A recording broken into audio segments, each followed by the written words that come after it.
Did you hear something? Something tells me I'm not alone. Today on Hobbies, Crafts, and Collectibles, we're going to be talking with Jason Snider from Oblong. He's a ghost hunter. We'll also be talking with Delilah Davis of Charleston, a little less scary. She makes beautiful marbles. I hope you have the guts to stay with us.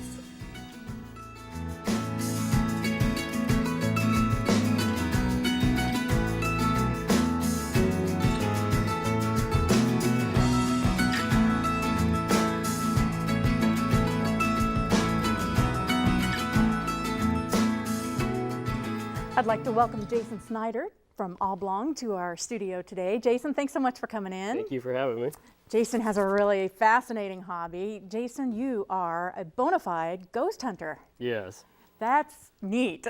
That's exciting. I can't wait to hear more about this. Now, what I love about you already, just from talking with you, from looking at your website a bit, is that you really take a very scientific approach to investigating ghost activity. Yeah, we do. We take a real scientific approach, you know, and try to rule out all natural explanations before we determine something's an actual ghost or spirit in somebody's house. Because a lot of people will even have coons in their attic or mice running around the house, electrical problems, and call us in and think it's something, you know, paranormal going on. It's a complete natural, you know, explanation for it. Sure. What got you started? I have to know. I haven't asked you that yet. What got you started? I've been interested basically since I was 16 years old. You know, I started hearing local legends, you know, different places, and I started going out and investigating them, trying to find explanations for, you know, things that, like, you hear the crybaby bridges. Every town or county's got a crybaby bridge, so, you know, I went out and tried to find all those. Cemeteries, you know, that had reports of paranormal activity. Did you spend the night? Oh, yeah. Oh, man. Yeah, definitely. I mean, we spent the night in mausoleums, you name it. I mean, wow. We've done it. But we even investigated a boat one time, but that was an experience. You know, this guy said that his boat was haunted. And come to find out, a guy had fallen off the boat. It was a bass boat, and he was having weird experiences, and a guy had fallen off the boat and died in a fishing accident. So he was having, you know, experiencing all kinds of electrical problems with his boat. You've got to have heard some amazing stories. Yeah. We'll get to a couple. You keep saying we because you're part of a society. It's the Crawford County Ghost Hunters Society. Right. And so there's some people in the area that have come together and do this. It's totally non-for-profit. Right. Something that you just really... We're in it for the research. Yeah, you're committed to. We have a team of about 7 that go in with us to investigate the houses. We used to have a lot of members because everybody wanted to go, and we had about 120 members, so we had to narrow it down to 7 people that actually are trained and go in with us to investigate these places. So. I see, because you do have to know what you're looking for and the equipment. Right. Now, a lot of this equipment probably wasn't designed to ghost hunt. It was probably stuff that you've had to actually modify to use. Yeah, a lot of the equipment we use, you know, has been used for other things, you know. Yeah. Like these handy dandy meters. Electricians use a lot of the stuff. These are EMF meters. They detect changes in the electromagnetic field. Oh, okay. And this meter in particular is designed to ignore man-made sources. Okay. So if you get it near power lines, electrical outlets and stuff like that, it won't set it off. So we're looking for more of a paranormal reading on this one. I see. And this meter will pick them up.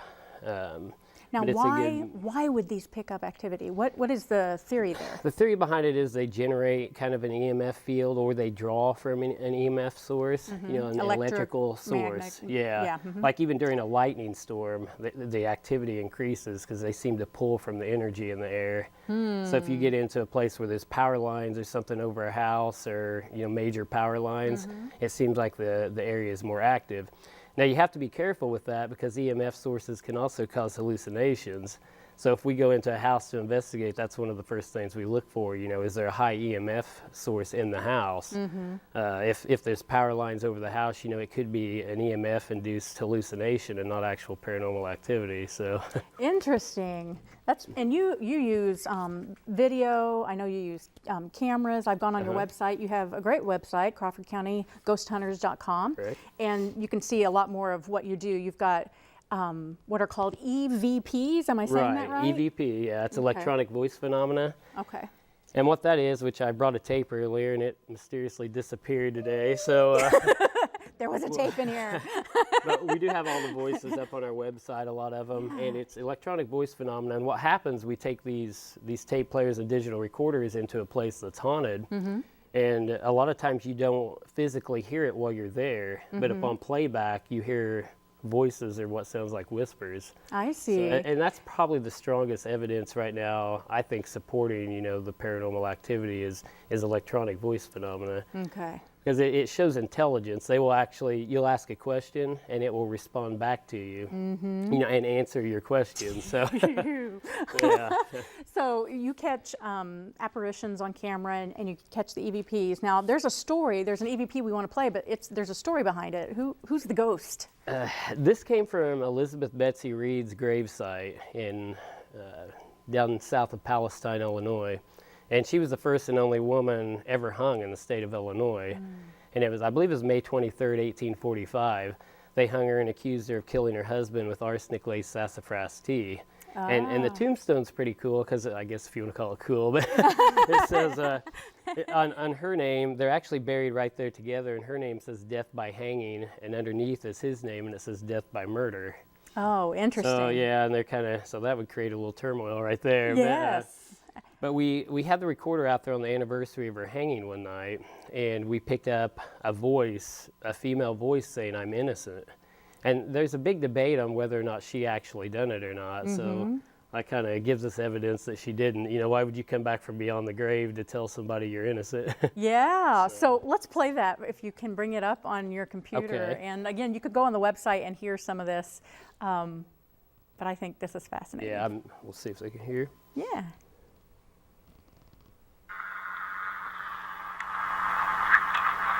Oh. Okay, play it one more time. Okay.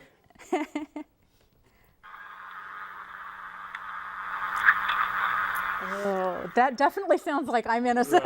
Right. Do you ever, I mean, does the hair on the back of your neck stand up, or are you just like, I'm used to it? Yeah, I'm used to it now, but there's times, you know, you feel like somebody's behind you and you turn around, Yeah. you know, and look. But when we're doing this stuff too, we know we follow a strict set of guidelines and protocols. When we're recording, everybody's quiet. You know, we might have 5 people out there, but they're not allowed to say a word. You know, we're recorded from 3 to 5 minute segments, and by doing it in 3 to 5 minute segments, we can eliminate a lot of the other noise. So if you record for 30 minutes, you know, somebody might have talked, or you know, so the short segments kind of eliminate a lot of the false stuff coming in, and.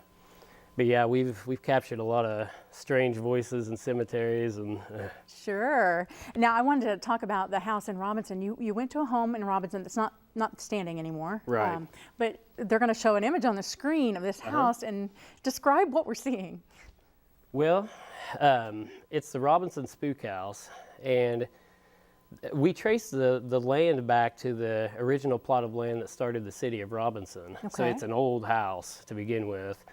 And we had just all kinds of paranormal activity in that place. The owner originally called us in because he was hit in the leg as he was trying to remodel the place to turn it into apartments. Oh my. Yeah, so, and he was knocked clear down. I mean, this is a pretty big guy too.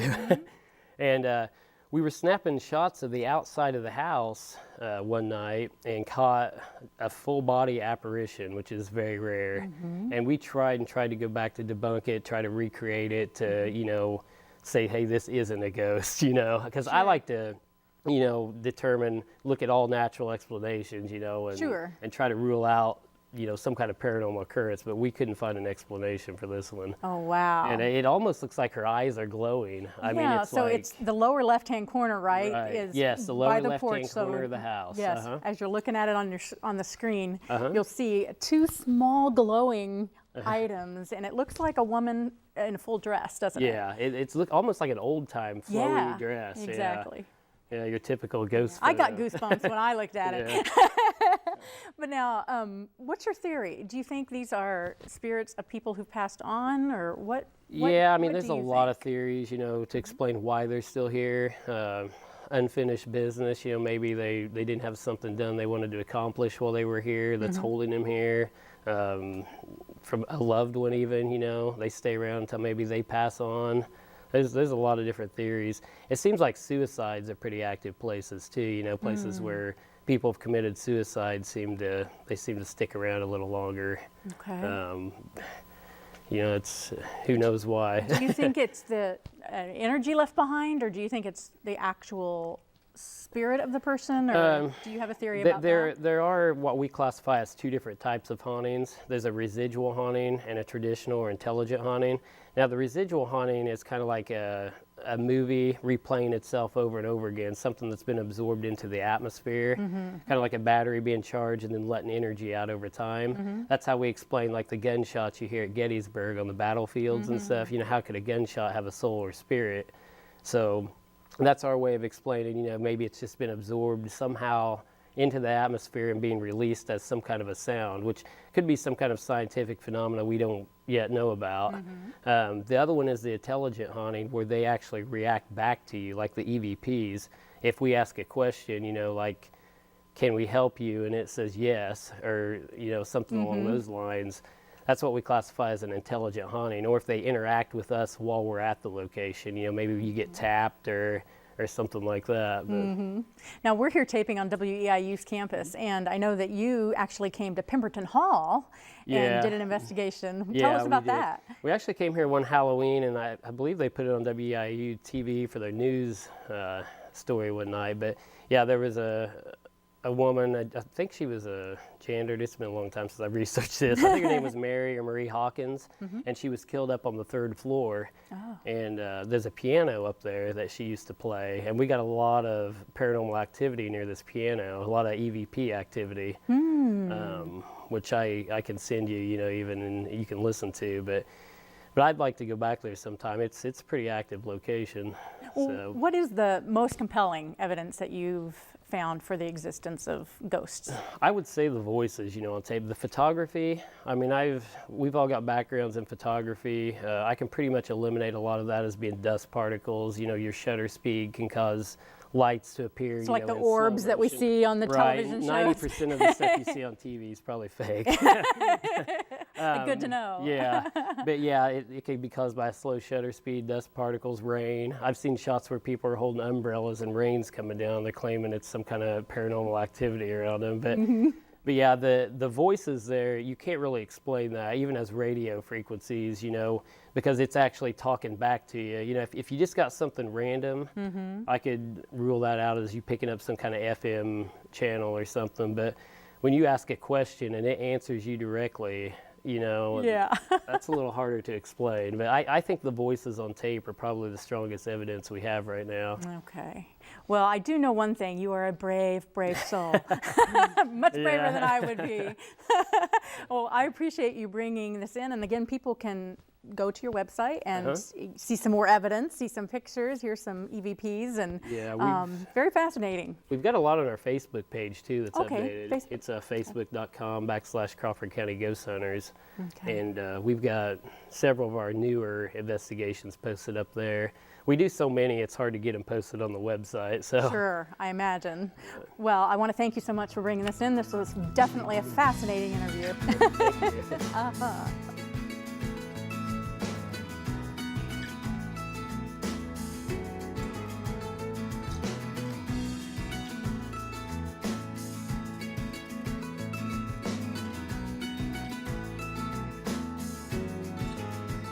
I'm looking forward to our next conversation with Delilah Davis of Charleston.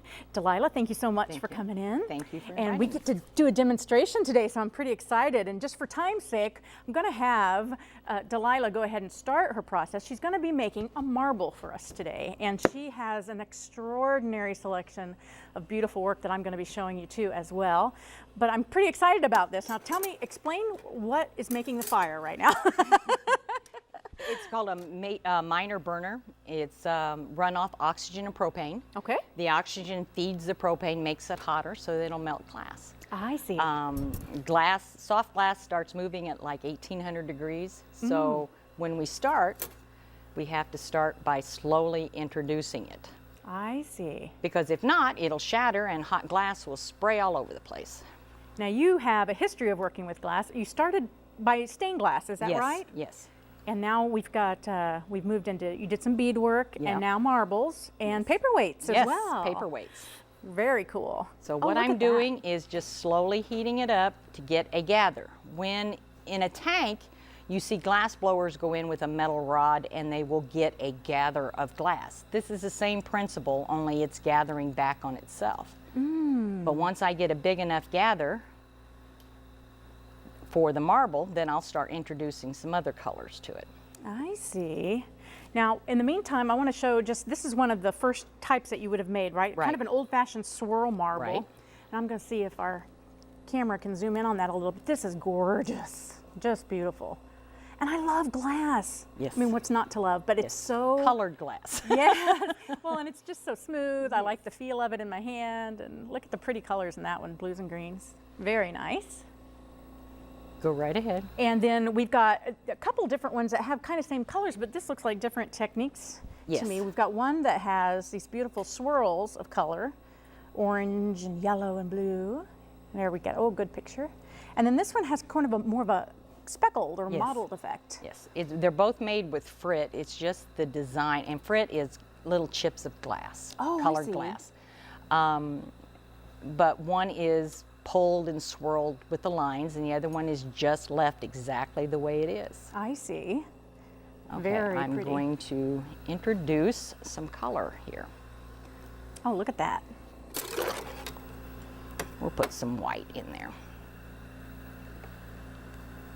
That's fascinating. Now, I like one of the things that you're doing a lot of is the floral marbles. These are gorgeous. And if you look at it from the side, you can kind of see the side view, but I'll show you. When you look through the top, it kind of has this fisheye kind of, there's the side view of it, but then when you kind of actually look at it, if I can turn it the right way, look at the effect. Isn't that beautiful? It's kind of like the paperweights. Yes. It has that same type of... like paperweights. Oh, it's beautiful. Thank you. I'm gonna show Now another add one. some blue. Go right ahead. Okay, now, oh, she's adding some blue. Maybe we can get a...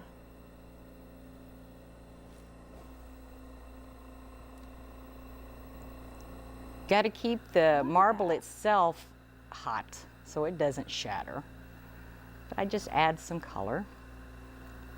These are kind of like the old-timey ones. You know, just three colors and just swirling it.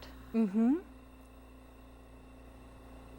Now, through working with, you've learned, but this one of the things I love about talking to you was that you really explained how, as you're learning, you're thinking, oh, here's kind of a problem with this. Maybe I'll try something different to make it. With the flowers, it was like that. Yeah. You know, the flowers are made with lines and dots exactly. I make a gather, and then I put lines and dots on there, and it's the way I manipulate the glass. But then I found that, if I pushed a dot here, it would come up farther in the glass, would make the stamen. Mm-hmm. If I took a razor blade and just barely touched in the middle of where I had put the petals, that made a whole nother different petal. It was, you know, trial and error. Mm-hmm. You know, I found that if I did this reaction would happen, and it was great. And that's how I learned. That's terrific. What I'm doing now is just getting it back into a round shape. This is exactly the way they did it 150 years ago. See, that's really cool. This has been a trade handed down. Yes. Yes, they used an open flame with bellows, and now we use concentrators and liquid propane, but they did it, you know, on a flame with glass rods, and it's great. Now, if you'll watch, used to be the artist would have a bucket of water sitting beside them with cherry wood molds in it. Now, we still use cherry wood molds to this day, but only on the paperweights. Why cherry wood? It's denser. Oh, okay. And it would soak up the water. And then when the artist would rotate the hot glass on it, the steam would polish and wouldn't let the glass stick to it. But now we have these called graphite molds, and this is one of the better ones. It's really dense, and so I get it about as round as I think I can get it. Well, I have to change hands here. And you ever burned yourself? Quite often, yes. Quite often. Bless your heart. But you know what? You just keep going. Sure. But you rotate it down in there, and you get. Oh, well, turn that mold a little bit to the camera so they can see. They're half moons, and then you just rotate it. And when you get it as round as you think you're going to get it on that end, you take up a rod, that usually a clear glass one with the flowers, but with this I'm just going to use this little blue one. And this is called, when you use it as color, it's a blue colored glass rod. Okay. When you use it as a tool, it's called a punty. P-U-N-T-I. Okay. And so you turn it into a pencil point, and then put this pencil point right there on that marble and just barely stick it. And I'm going to then take this side off. And then we'll round that side up. Now, years ago, like I said, they didn't have exactly this setup, so they couldn't reintroduce. And so if you find old handmade marbles that have a piece sticking out the end, or it's been sanded, then you know that is an antique handmade marble. Gotcha.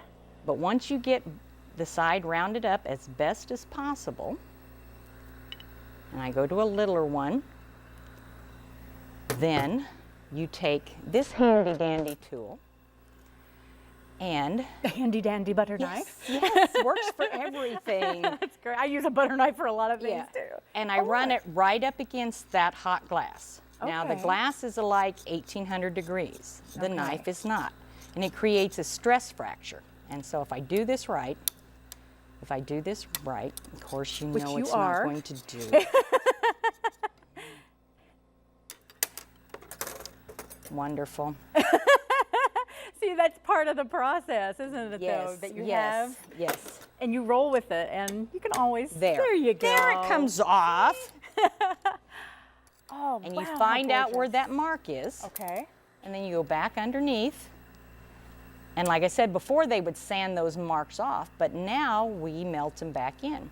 That's how you do that. I wondered earlier when I was looking at your marble, they're just so perfectly round and you can't see. I mean, you can't feel it. It's very, and once very that it's not glowing anymore, then it goes into this fiberfrax blanket, and it slowly cools it down. Now in a half hour, 45 minutes, you can touch that. I see. Now, these, as big as they are, have to go in a kiln to be slowly cooled down so they don't crack.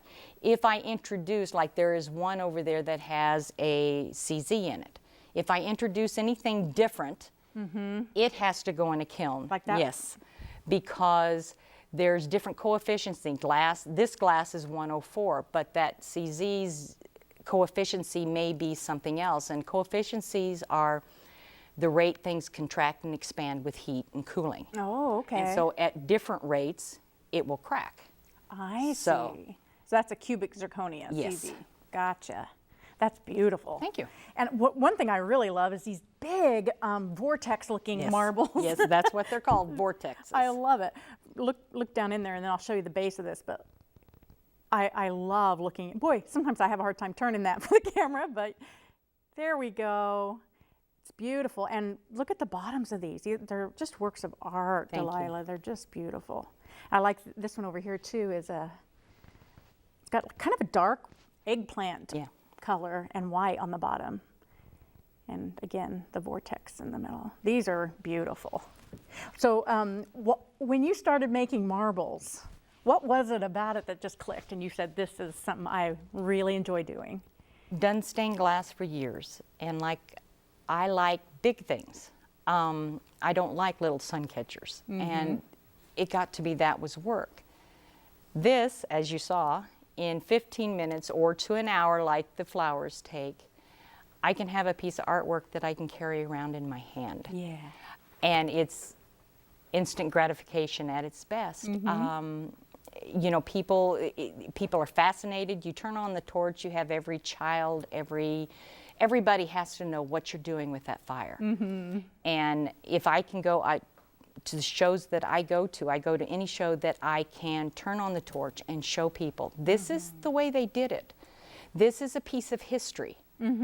It is wonderful to be able to show kids and they can get excited about something from history, but yet you have the vortex, which is really cool. Yeah. Oh, I bet the kids love that. And it doesn't make you nervous at all, them coming up and say, ooh, can I pick this one up? Or... No, because like I said, I asked them to hold it over the table Sure. when they see it, and usually they're very, very careful. But if it happened to fall, I can always make one that looks almost like it. Sure. So. Understood. Now, and I know we don't have much time left, but you've also developed some glass that you use. Yes, clear glass. If you bought glass from overseas or from suppliers here in the United States, there was bubbles inside that they could not control. There was scratches on the outside. And I don't want a bubble in my marble that I have not put there myself. And I would rather, I would rather pay a little more. But the problem was, even paying a little more wasn't doing it. So finally, the gentleman that taught me had a glass recipe, and 3 years ago, I started working with it, trying to figure out, you know, which one of the chemicals would take the bubbles out, what temperature I had to cook it out, you know, what I had to do to get good, clear glass that I didn't have to spend a third of the rod pulling out. Right. And all my time. Sure. And finally got it. And it's beautiful. Thank you. I love it. I have really enjoyed this, and I really appreciate you bringing your work in and your equipment to show us. And can we see the finished product there, or is it still hot? It's still hot, but I'll let you see it if, you know. That's what it's going to look like. That is great. Oh, it's just beautiful. Thank you so much, Delilah, for coming. We appreciate it. Thank you very much for having me.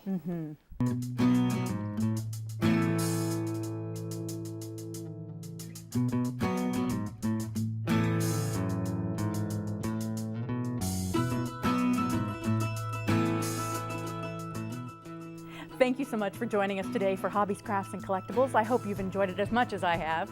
If you know someone who has an interesting hobby, craft, or collectible, please contact us. We'd love to hear from you. I'll see you next time.